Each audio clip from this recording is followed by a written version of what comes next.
Wisdom eBooks Club.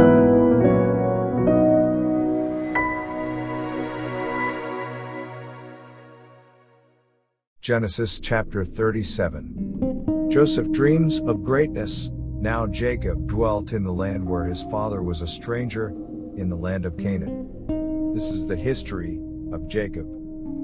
Joseph, being 17 years old, was feeding the flock with his brothers. And the lad was with the sons of Bilhah and the sons of Zilpah, his father's wives. And Joseph brought a bad report of them to his father. Now Israel loved Joseph more than all his children, because he was the son of his old age. Also, he made him a tunic of many colors.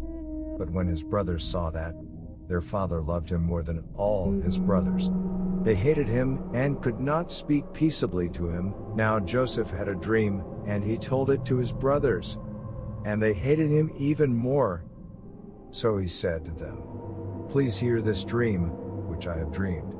There we were, binding sheaves in the field. Then behold, my sheaf arose, and also stood upright. And indeed your sheaves stood all around, and bowed down to my sheaf. And his brothers said to him, Will you indeed reign over us? Or shall you indeed have dominion over us?"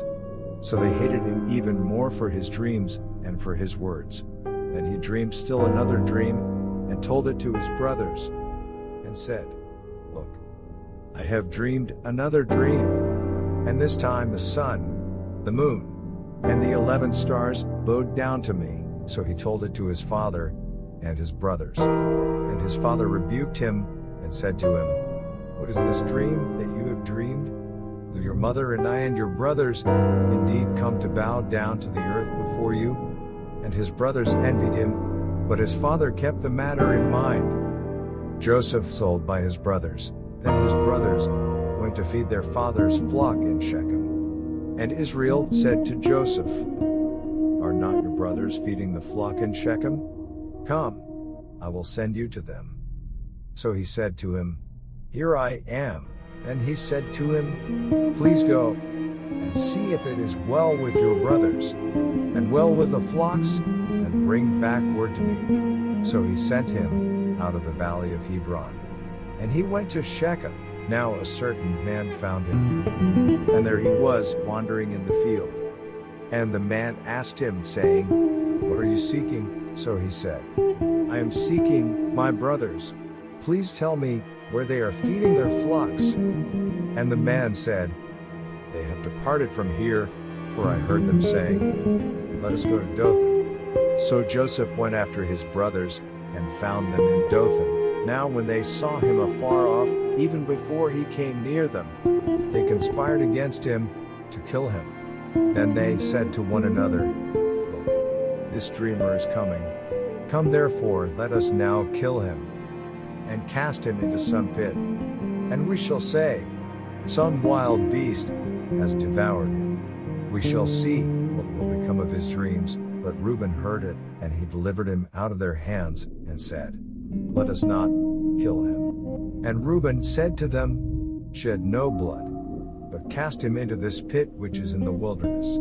And do not lay a hand on him, that he might deliver him out of their hands, and bring him back to his father." So it came to pass, when Joseph had come to his brothers, that they stripped Joseph of his tunic, the tunic of many colors that was on him. Then they took him, and cast him into a pit. And the pit was empty, there was no water in it.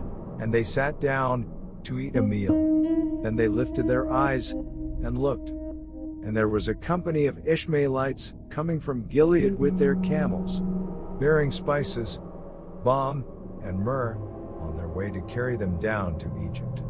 So Judah said to his brothers, "What profit is there if we kill our brother and conceal his blood? Come, and let us sell him to the Ishmaelites, and let not our hand be upon him.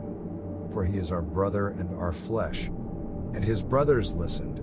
Then Midianite traders passed by, so the brothers pulled Joseph up, and lifted him out of the pit, and sold him to the Ishmaelites for 20 shekels of silver. And they took Joseph to Egypt. Then Reuben returned to the pit. And indeed, Joseph was not in the pit. And he tore his clothes, and he returned to his brothers, and said, "The lad is no more. And I, where shall I go?"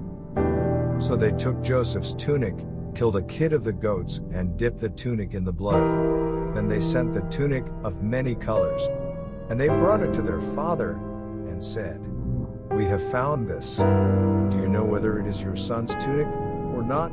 And he recognized it, and said, "It is my son's tunic. A wild beast has devoured it." Without doubt, Joseph is torn to pieces.